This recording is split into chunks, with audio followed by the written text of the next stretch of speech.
Welcome to another video on the channel. Today I'm going to tell you a stunning story that will challenge your beliefs about what happens after death. Let's meet Ezra Whitmore, a deeply religious man who, during a near-death experience, had a shocking vision of Christians burning in hell. This experience completely changed his life and his faith. Before we start, I want to know where you are watching from. Comment your city below, and if you're not yet a subscriber, take the opportunity to subscribe to the channel and turn on notifications so you don't miss any content like this. My name is Ezra Whitmore. I'm 55 years old, and I was born and raised in Charleston, South Carolina. I come from a deeply Christian family where faith has always been the center of everything. Since I was little, my mother taught me the importance of prayer. Every day, without fail, I prayed when I woke up and before going to sleep. It was such an ingrained habit that I continued doing it throughout my adult life, until the day I almost died. Looking back, I realized that my faith was something I took for granted. It was like breathing, something I did without thinking much about it. I went to church every Sunday, participated in community activities, tried to follow the teachings of the Bible. I thought I was doing everything right, you know? I considered myself a good Christian, and honestly, I never doubted that my place in heaven was secure. I worked as an accountant for over 30 years, married my high school sweetheart Abigail, and we had 2 children. Our life was peaceful and stable. We had a beautiful house, were active in the local church, and were respected in the community. I was proud of this. I thought it was proof that we were on the right path. But now, after what happened, I realized that there was a certain arrogance in my certainty. I silently judged those who didn't live like us, didn't go to church, or had different lifestyles. I thought I was above them somehow, closer to God. This pride, this presumption, was a sin that I couldn't see in myself. I've never been the kind of person who believed in a literal hell with fire and brimstone. To me, it was more of a metaphor, something used to scare people and keep them in line. I saw myself far away from all of that. After all, I followed all the rules, didn't I? He prayed, went to church, respected the commandments. In my mind, that was enough to guarantee my salvation. But life has a funny way of surprising us and showing us how wrong we are. And that's exactly what happened to me on a day that should have been one of pure joy and celebration. A day that completely changed my view on faith, sin, and the true meaning of salvation. This is the story I want to share with you now. Not to boast or set myself as some kind of example, but to warn about the dangers of superficial faith and the trap of spiritual pride. My near-death experience was a brutal awakening, a call to see the truth I had ignored for so long. So, if you're willing to listen, I'd like to tell you how a simple piece of cake at a wedding almost cost me my life, and, paradoxically, showed me the true meaning of living. It was a summer Saturday, the kind that looks like something out of a postcard. The sky was such an intense blue that it hurt your eyes, and the air was perfumed with the scent of flowers in the garden. I was getting ready to go to the wedding of Mark, a childhood friend. We grew up together, attended the same church, and now he was about to marry his longtime girlfriend. I arrived early for the ceremony, which was to take place in a beautiful garden on the outskirts of the city. As I helped with the final preparations, I couldn't help but think about how God had blessed that day. Everything seemed perfect. The rows of white chairs arranged on the green grass, the arch of flowers on the makeshift altar, the gentle breeze that ruffled the leaves of the trees. It was as if a piece of paradise had descended to earth. The ceremony was beautiful and moving. As I watched Mark and his bride exchange vows, I felt a rush of gratitude for my own life, my marriage, my family. I silently thanked God for all the blessings I had received. After the ceremony, everyone headed to the reception. The atmosphere was happy and festive. Soft music played in the background, people laughed and talked animatedly. I circulated among the guests, greeting old friends and acquaintances. I felt good, happy to be part of that special moment. It was then that I approached the cake table. It was a work of art, 4 tiers of white icing, decorated with delicate sugar flowers. The waiter was serving the slices. and without thinking twice, I grabbed a piece. Little did I know that that simple gesture would change my life forever.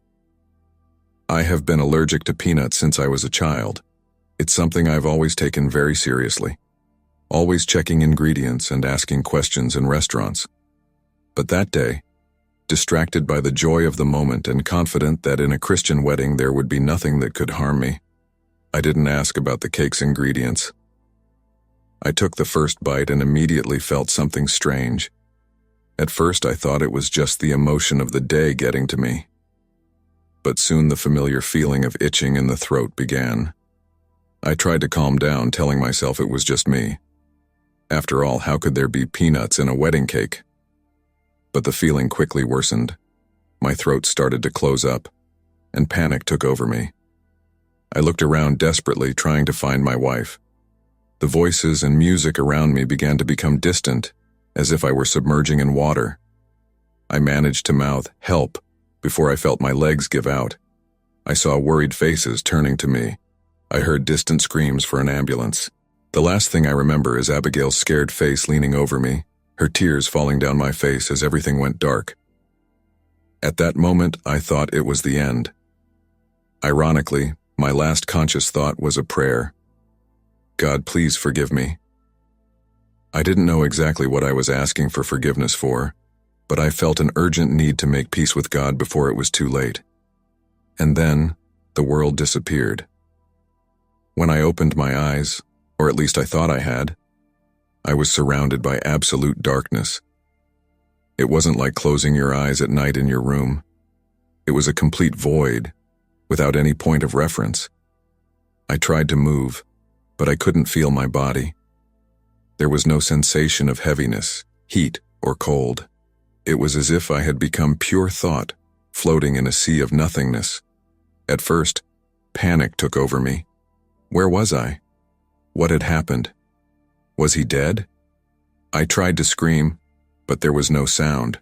I tried to pinch myself, but I didn't have the hands to do it.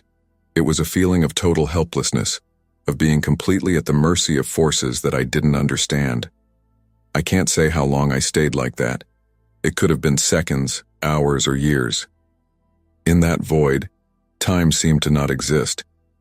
Little by little, I began to calm down. Or perhaps it would be impossible to maintain the panic for so long. I started thinking about my life, the people I loved, the things I had done, and the things I stopped doing. It was as if my entire existence was flashing before me, not in quick flashes as they say happens before death, but in deep, detailed reflection. It was then that I noticed something different. In the midst of that infinite darkness, a tiny point of light appeared. It was so small that at first I thought it was my imagination, but the more I focused on it, the more it seemed to grow. Or maybe it was me moving towards him. It's hard to say. The light got bigger and brighter. It wasn't blinding like the sun, but it had a quality unlike any light I'd ever seen. It was warm and welcoming, but at the same time, imposing and majestic. I felt an irresistible attraction to her, as if she were a magnet pulling my soul. As I got closer, I began to feel a presence. I couldn't see anything but the light, but I knew I wasn't alone. It was a feeling of being in front of something immense, infinitely bigger than me. For the first time in my life, I felt what I believed to be the true presence of God. And then, I heard a voice. Not with my ears, because I no longer had a physical body, but directly in my consciousness. It was a voice that seemed to come from everywhere and nowhere at the same time. He was gentle, but with an authority that made my entire being tremble. "Ezra," said the voice, "it's time to see what you've always denied." At that moment, I felt a mixture of fear and awe. Part of me wanted to run away, go back into the darkness that, scary as it was familiar.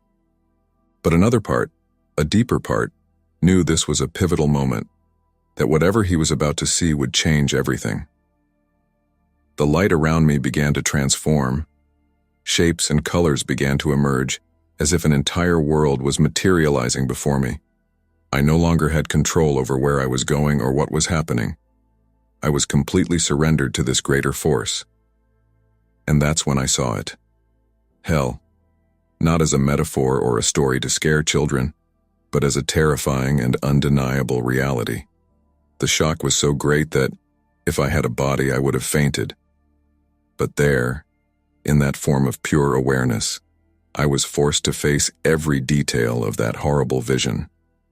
What I saw in that moment would forever change my understanding of faith, sin, and salvation. And most frightening of all, I realized that I was much closer to that terrible place than I had ever imagined. The sight that unfolded before me was beyond any nightmare I could have imagined. The ground beneath my feet, or whatever my consciousness was at that moment, was cracked and burned, emanating an unbearable heat. The air was thick, suffocating, heavy with the smell of sulfur and desperation. All around me, flames rose from the ground, dancing in an almost hypnotic manner. But these were not normal flames. They seemed to have a life of their own, twisting and stretching as if they wanted to reach something, or someone. The sky, if it could be called that, was a deep black, occasionally pierced by blood-red lightning. But the worst was the screaming. Screams of agony, of regret, of supplication. They came from all sides, an endless chorus of tortured souls. I tried to cover my ears, but I had no ears to cover. The sound penetrated directly into my consciousness, impossible to escape. As I tried to process the horror around me, I noticed something that made my heart, if I still had one, freeze. Among the figures tormented by the flames, I recognized faces. Faces of people I knew, people I had lived with, prayed to, shared moments of adoration. I saw Mr. Thompson, the deacon of our church, a man I had always admired for his devotion. He was there, consumed by flames, his eyes filled with indescribable pain. Next to her, I recognized Mrs. Jenkins, the Sunday school teacher who always had a Bible passage on the tip of her tongue. His face, once always smiling, was contorted into a mask of eternal suffering. I couldn't believe what I was seeing. How was it possible? These people were examples of Christian faith. They went to church every Sunday, participated actively in the community, and always talked about God. How could they be in hell? It was then that the voice returned, that same powerful and gentle voice that had guided me there. "Ezra," she said, "what you see is not the result of great sins or acts of evil. What damns these souls is something subtler, more dangerous. Pride." Confused, I asked, "Pride? But these people were humble servants of God." "How can it be pride?" The voice responded with palpable sadness. "The pride of believing that your actions, your prayers, your attendance at church were enough to guarantee salvation. The pride of judging others, of considering yourself better, closer to God. The pride of never truly repenting, because they never truly believed they needed repentance." Those words hit me like lightning. Suddenly, I saw myself reflected in those tormented souls. How many times had I done exactly the same thing? I prayed every day, went to church, followed the rituals, but did I ever really regret it? Have I ever really sought true transformation, or have I just been content with the appearance of holiness? The voice continued, "You see, Ezra, see what pride does to the soul." My attention was drawn to a particularly tormented group. They were figures I recognized as religious leaders, pastors, preachers, people I always saw as examples of virtue. They were trapped in an endless cycle of torment, constantly reliving the moments when they had the chance to truly repent, but chose self-indulgence. One of them, a famous preacher I used to admire, cried out in agony, "I preached about hell, but I never really believed in it. I thought my nice words and charitable acts would save me." Another, a pastor I knew personally, lamented, "I judged others, thinking I was better than them. Now I see that my heart was filled with pride and hypocrisy. Every scream, every wail was like a stab to my own conscience. I saw myself in these men and women. I saw my own pride, my own presumption, the certainty that I was saved simply because I followed the rules, because I was a good Christian. The realization hit me with an overwhelming force. I was no different than them. My faith, which I had always considered strong and unshakable, was actually shallow and empty, based more on habits and appearances than on a true connection with God. "Why am I seeing this?" I asked, my voice, or whatever it was in that state, shaking with fear and guilt. The answer came, gentle but firm, "So that you can understand, so that you can change. Ezra, you are being given a second chance, an opportunity to see the truth and choose the right path." At that moment I felt a wave of gratitude and humility wash over me. I realized how close I was to being there, among those tormented souls. Not by great sins or acts of evil, but by the silent and insidious sin of spiritual pride. "What should I do?" I asked, feeling truly small for the first time in the face of God's greatness. "Come back," said the voice. "Come back and live with true humility. Seek genuine repentance, not just empty words. Love without judgment. Serve without expecting recognition. And above all, always remember this vision." With those words, I felt myself being pulled back. The vision of hell faded, but the impact of what I saw remained engraved in my soul. I knew that if I survived, my life would never be the same. The first thing I felt was pain. A sharp pain in the throat, as if I had swallowed shards of glass. My eyes slowly opened, blinking against the bright light. For a moment, I was confused. Where was the fire? Where were the screams? Then, little by little, reality began to form around me. I was in a hospital room. The constant beeping of the machines next to me was the only thing that broke the silence. I tried to move, but my body felt too heavy. It was then that I noticed pressure in my hand. Turning my head with effort, I saw Abigail sitting next to me holding my hand, her eyes closed in silent prayer. "Abby," I tried to speak, but my voice came out as a hoarse whisper. His eyes opened suddenly, filled with tears. "Ezra, oh thank God," she exclaimed, standing up and leaning over me. For the next few minutes, it was a flurry of doctors and nurses coming into the room, checking my vitals, asking questions. Apparently, I had suffered a severe allergic reaction. My heart had stopped for a few minutes before they managed to revive me. He had been in a coma for 3 days. But while the doctors were talking about my physical condition, my mind was elsewhere. The images of what I had seen, hell, the tormented souls, the revelation about my own pride, all swirled in my head. Was it real?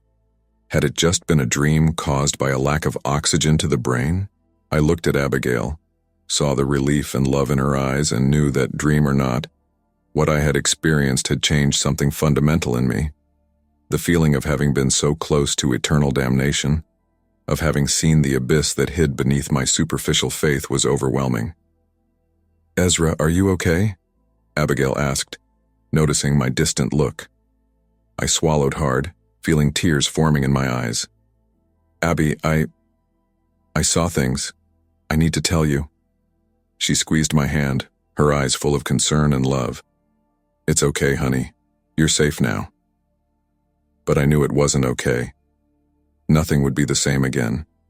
The words I heard in that experience echoed in my mind. Come back and live with true humility. In the days that followed, as I recovered in the hospital, I spent a lot of time reflecting.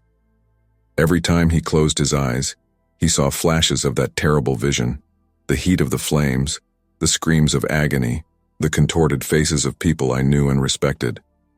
It was a constant reminder of how close I had come to sharing that destiny. I tried to tell Abigail and my children about what I had seen, but words seemed inadequate. How to describe the indescribable? How can I explain the depth of the change that had occurred within me? They listened with concern and love, but I could see in their eyes that they didn't fully understand. How could they? They hadn't seen what I saw. The doctors talked about the possibility of hallucinations caused by lack of oxygen, but I knew it was more than that. What I experienced was too real, too profound to be just an illusion. It was an awakening, not just from a physical coma, but from a spiritual sleep that had lasted my entire life. When I was finally released from the hospital, I came home with a mission, not to preach or convert others, but to change myself, to live the faith that I have always professed, but never really practiced, to seek genuine repentance, not just empty words repeated out of habit. The road ahead wouldn't be easy, I knew that. Years of pride and complacency would not be undone overnight. But now, I had a clarity I never had before, an understanding of what really mattered. As Abigail helped me into the house, I stood for a moment in the doorway, looking up at the sky. "Thank you," I whispered, "not just for the second chance at life, but for the opportunity to actually live."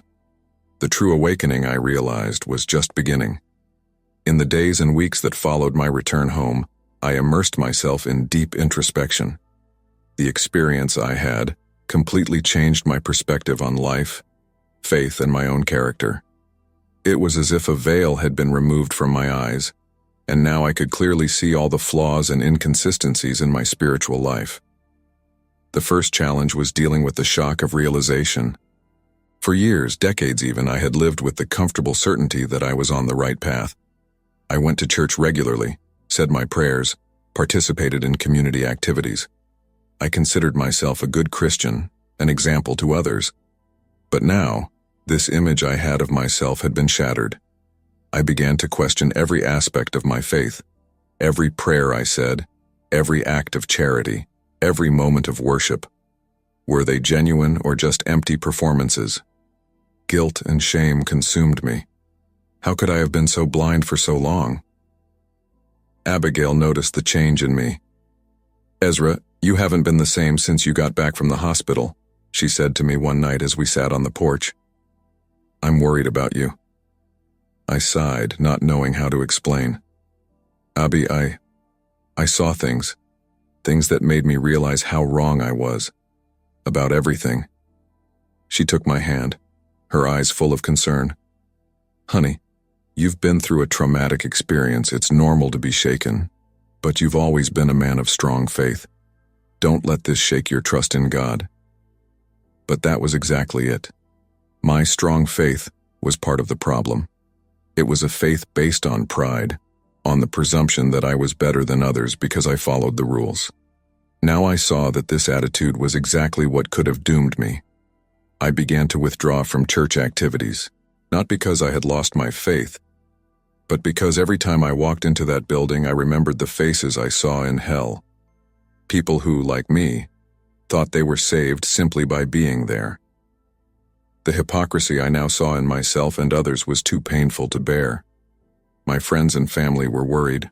Some thought I was having a crisis of faith. Others suggested that I seek psychological help to deal with the trauma of the near-death experience. But how can I explain that what I was going through was deeper than that? That I was struggling to rebuild my faith on true foundations, not just rituals and appearances? I spent sleepless nights rereading the Bible with new eyes. Words that I had previously read superficially now gained new meanings. Verses about humility, genuine repentance, and transformation of the heart leapt from the pages. I cried as I read it, realizing how much I had missed all these years. One passage in particular struck me deeply. In Matthew 7:21-23, Jesus says, "Not everyone who says to me, 'Lord, Lord,' will enter the kingdom of heaven, but only he who does the will of my Father who is in heaven. Many will say to me in that day, 'Lord, Lord, have we not prophesied in your name? Have we not cast out demons in your name and performed many miracles?' Then I will tell you clearly, 'I never knew you. Depart from me, you who do evil.'" These words echoed in my soul. How many times had I been exactly like these people, doing the right things externally but without a true connection with God? The internal struggle was intense. There were times when I wanted to give up, go back to the comfortable illusion I lived in before. It would be easier to pretend that nothing had changed, to continue with my empty religious routine. But then the images of hell came back to me, and I knew I couldn't go back. Slowly, I began to understand that this struggle, this discomfort, was necessary. It was the process of breaking my pride, of truly surrendering to God. It wasn't about being perfect or doing everything right. It was about recognizing my own fallibility, my constant need for grace and forgiveness. One night, alone in my office, I fell to my knees and cried like I had never cried before. They were not tears of self-pity or fear. They were tears of genuine, deep regret. For the first time in my life, I felt like I was truly connecting with God, not through rituals or memorized words, but with my sincere, broken heart. It was at that moment that I realized the internal struggle was not an obstacle to my faith. It was the path to true faith. After weeks of intense introspection and internal struggle, I began to feel like I was reaching a turning point. The near-death experience and vision of hell had destroyed the foundations of my previous faith, but now it was time to rebuild. Not on sand, as before, but on a solid rock of humility and true understanding. The rebuilding process began with a simple but deeply meaningful act for me. One Sunday morning, instead of going to church as usual, I took my Bible and went to a park near my house. I sat on a bench, feeling the sun on my face and the gentle breeze, and began to read. Not with the intention of fulfilling an obligation or checking off another item on my good Christian list, but with a genuine desire to understand, to connect. I read the story of the prodigal son, a passage I knew by heart, but which now took on a new meaning. For the first time I saw myself not as the faithful son who stayed home, but as the son who wandered away, not physically, but spiritually. I had wasted years on superficial faith, and now I was returning, broken and humble, to the arms of the Father.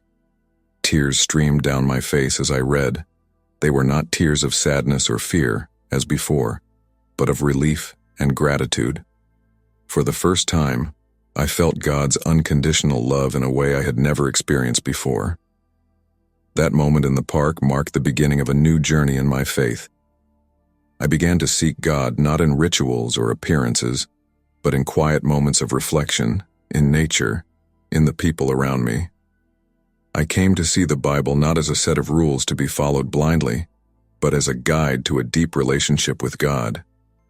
My way of praying has also changed drastically.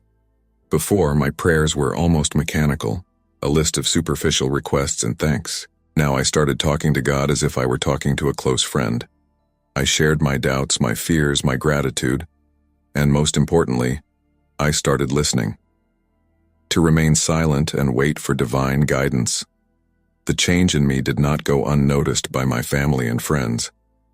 Abigail was the first to notice. One night, as we were sitting on the porch after dinner, she took my hand and said, "Ezra, you look different. I can't explain it, but it seems like there's a peace about you that I've never seen before." I smiled, shaking his hand. "You're right, Abby. I'm different. I literally went through hell to get here, but now I feel like I finally understand what it means to truly have faith." I explained to her about my new way of seeing things, about how I was rebuilding my relationship with God. Abigail listened intently, her eyes filling with tears. "I'm so happy for you, honey," she said. "And if this is your new journey, I want to be by your side every step of the way." Your understanding and support were fundamental in this reconstruction process. Together, we began to explore new ways of expressing our faith. Instead of just going to church on Sundays, we became more actively involved in community projects. We began offering meals to homeless people once a week, not as a religious obligation, but as a genuine expression of love for others. My relationship with my children has also deepened. Instead of trying to force my faith on them, I began to openly share my doubts, struggles, and discoveries. I was surprised to see how this opened up space for deep, meaningful conversations about spirituality and the meaning of life. At work, people noticed a change in my attitude. I was no longer so worried about looking like the perfect Christian. Instead, I began to treat everyone with more compassion and empathy, recognizing that each person is on their own spiritual journey. One day, a coworker approached me after a meeting. "Ezra," he said, "I don't know what's changed about you, but there's something different. You seem more authentic." I smiled, grateful for the observation. "Let's say I had an experience that made me see things from a new perspective," I replied. "I learned that true faith is not in appearing perfect, but in recognizing our imperfections and still striving to be better every day. As the months passed, I felt my faith growing stronger, but in a completely different way than before. It was not a faith based on certainty or moral superiority, but a humble, questioning, and ever-growing faith. I returned to church eventually, but with a new attitude. I was no longer going to show off or fulfill an obligation, but to be part of a community of imperfect people, all seeking to connect with something bigger than themselves. One Sunday after church, the pastor took me aside. "Ezra," he said, "I've noticed a change in you over the last few months. There's a depth to your faith that's inspiring. Would you like to share your story with the congregation someday?" I hesitated for a moment, remembering the vision of hell and the tormented faces I saw there. So I took a deep breath and replied, "Yes, Pastor, I think it's time to share my journey. Not to brag, but to show that true faith is born from humility and acknowledging our own shortcomings." At that moment, I realized that rebuilding my faith wasn't just for me. It was an opportunity to help others avoid the same mistakes I made, to show that true Christianity is not about apparent perfection, but about the constant search for a genuine connection with God and others.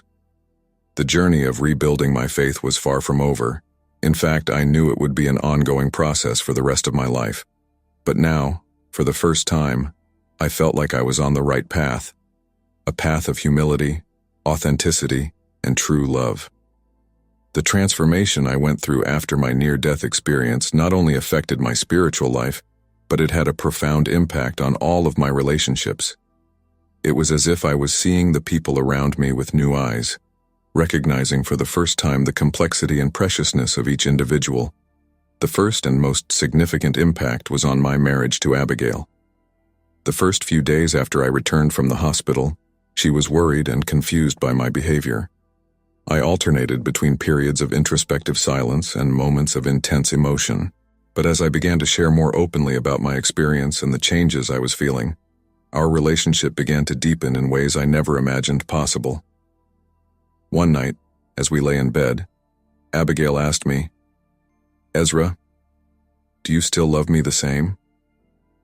The question took me by surprise. "Abi," I replied, holding her hand, "I love you more than ever, but it's a different love now. Before, I loved you because you were my wife, because that was what was expected of me as a good Christian husband. Now I love you because I see you. I really see you. Your strength, your kindness, your struggles. I love you not despite your imperfections, but including them." Tears streamed down her face as I spoke. "I felt the difference," she said softly. "It's like you're really present for the first time in years." This new depth in our relationship manifested itself in many ways. We started to have more honest and vulnerable conversations. I started listening more and judging less. I discovered aspects of Abigail's personality that I had never noticed before, simply because now I was really paying attention. With my children, Sarah and Daniel, the change was also significant.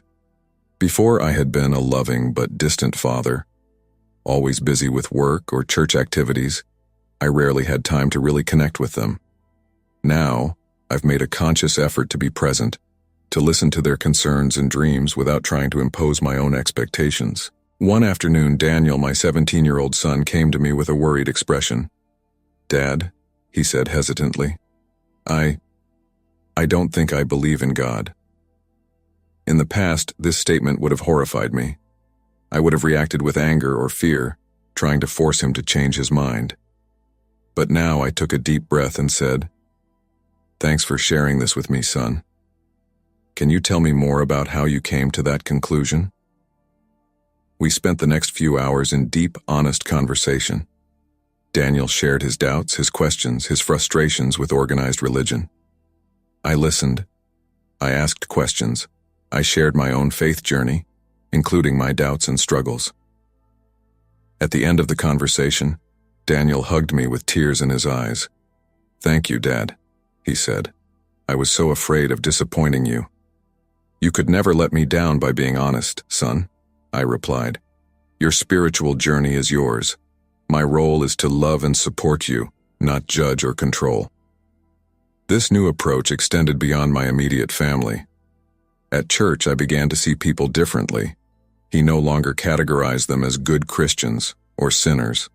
Instead, he saw each person as a complex individual, each on their own spiritual journey.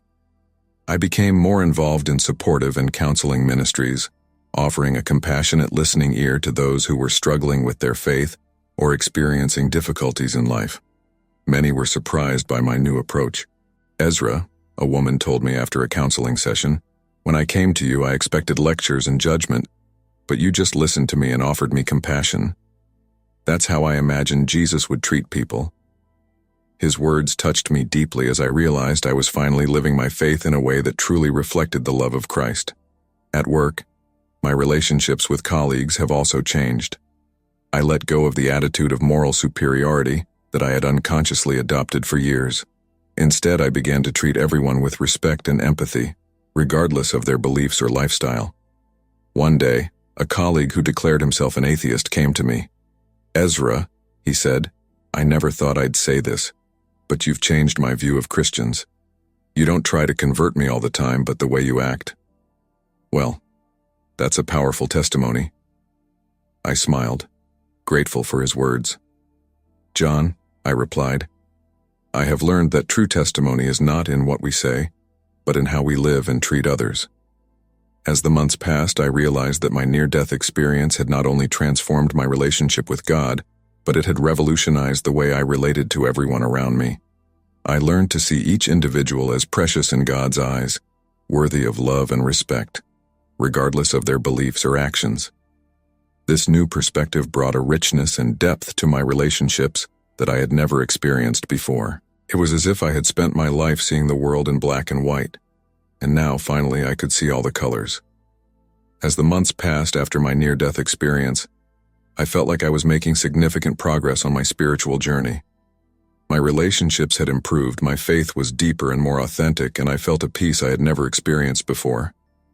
However, there was one aspect of my transformation that I hadn't yet fully faced: my past. One Sunday afternoon, while looking through an old photo album with Abigail, one image in particular caught my eye. It was a photo of a church barbecue, taken about 5 years earlier. In it, I was smiling, surrounded by members of the congregation, looking like the perfect example of a Christian leader. But now, looking at that photo, I felt a wave of shame and regret. "Abby," I said, my voice shaking. "Looking at this picture now, all I can see is hypocrisy."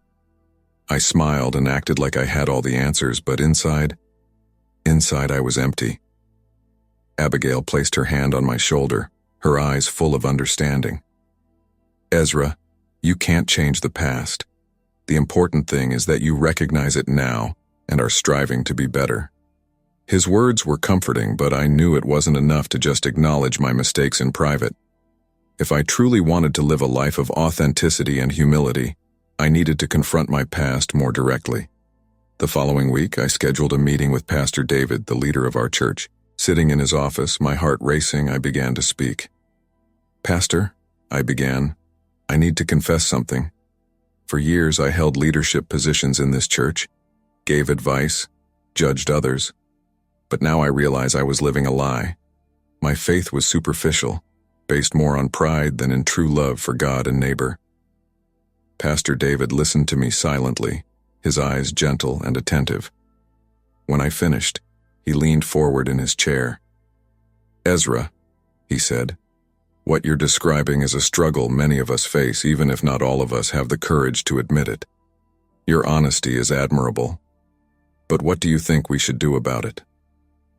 I took a deep breath.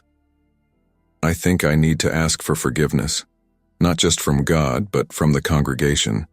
I want to share my story, not to set myself as an example, but to warn others about the dangers of spiritual pride." Pastor David nodded slowly. "This takes a lot of courage, Ezra. Are you sure you're ready for this?" "Honestly, Pastor, I'm terrified," I admitted, "but I know it's the right thing to do." In the weeks that followed, I worked with Pastor David to prepare my testimony. We decided that I would speak on a special Sunday, dedicated to the topic of repentance and spiritual renewal. When the day arrived, I went up to the pulpit with my legs shaking. I looked at the congregation, familiar faces, people I had known for years, and felt the weight of what I was about to do. Brothers and sisters, I began, my voice initially hesitant but gaining strength as I spoke. I am here today not to preach, but to confess and ask for forgiveness. I took a deep breath and continued. For years, many of you saw me as an example of Christian faith. I held leadership positions, gave advice, judged others. But today I have to admit that all of this was based on a lie. A murmur ran through the congregation. I saw expressions of shock, confusion, and concern on the faces in front of me. But I knew I needed to keep going. A few months ago, I had a near-death experience, I explained. In this experience, God showed me how shallow and empty my faith was. I was filled with spiritual pride, believing that I was better than others simply because I followed the rules and participated in church activities. So I shared with them the vision of hell I had seen, the tormented souls I saw, including those who, like me, thought they were saved by their outward religiosity. I described the horror of realizing how close I was to sharing that fate. I am here today, I continued, my voice shaking with emotion, to ask for forgiveness. Forgiveness to God for having distorted his message of love into a display of false piety. And forgiveness to all of you for having been an example of hypocrisy rather than authentic Christian faith. I looked at the faces in the congregation. Some were crying, some looked shocked, some nodded in understanding. I'm not here to set myself as a new example to be followed, I clarified. I'm here as a warning about the dangers of spiritual pride, of superficial faith, of the judgment of others. I'm here to say that true Christianity is not about appearing perfect, but about recognizing our imperfections and genuinely seeking transformation through of God's love. When I finished speaking, there was a moment of silence that seemed to last an eternity. Then, slowly, people started to stand up, not to leave as I feared, but to approach the altar. The first to arrive was John, a man I had always silently judged for his struggle with alcoholism. He hugged me, tears in his eyes. Thanks, Ezra, he said. Your honesty makes me feel like maybe there's hope for me too. After John came a flood of people. Some came forward to confess their own struggles with hypocrisy and spiritual pride. Others came simply to offer forgiveness and support. One young woman told me that my testimony made her feel for the first time that she could be accepted into the church despite her mistakes. Pastor David approached, placing his hand on my shoulder. Ezra, he said, his voice breaking. What you did today, that's true Christianity. Vulnerability, honesty, genuine repentance. You've opened the doors to spiritual renewal in our church. In the days and weeks that followed, I noticed a change in the atmosphere of the church. People seemed more open, more willing to share their struggles and doubts. Judgment gave way to compassion, spiritual competition to solidarity. But the impact was not limited to the church. At home, my honesty inspired deeper conversations with Abigail and our children. At work, colleagues who had previously seen me as unapproachable because of my Christian perfection now felt comfortable sharing their own challenges and seeking advice. One day, while walking through the park, I ran into Maria, a former church member who had left years ago. Ezra, she said, I heard about your testimony. It made me want to give the church another chance. I smiled, feeling a mixture of humility and gratitude. Mary, I replied, the church is not a place for perfect people. It is a hospital for sinners, like the rest of us. I learned this the hard way. But now I know that it is in this imperfection that we find God's true grace. As the months passed, I continued my journey of self-reflection and spiritual growth. There were difficult times, of course. Some people left the church, unable to deal with the new atmosphere of vulnerability. Others questioned whether I was still suited for leadership positions. But for every challenge, there was a corresponding blessing. I saw lives transformed, relationships restored, faith renewed, and most importantly, I saw my own faith deepen in ways I never imagined possible. Confronting my past was not easy. It was painful, scary, and at times humiliating. But it was also liberating. By admitting my faults and seeking forgiveness, not just from God but from those around me, I found a peace and authenticity that I had never known in all my years of false piety. I realized that true Christian testimony is not about showing perfection, but about demonstrating the transformative power of God's love and grace in our imperfect lives. And that, I have discovered, is the most powerful message we can share with the world.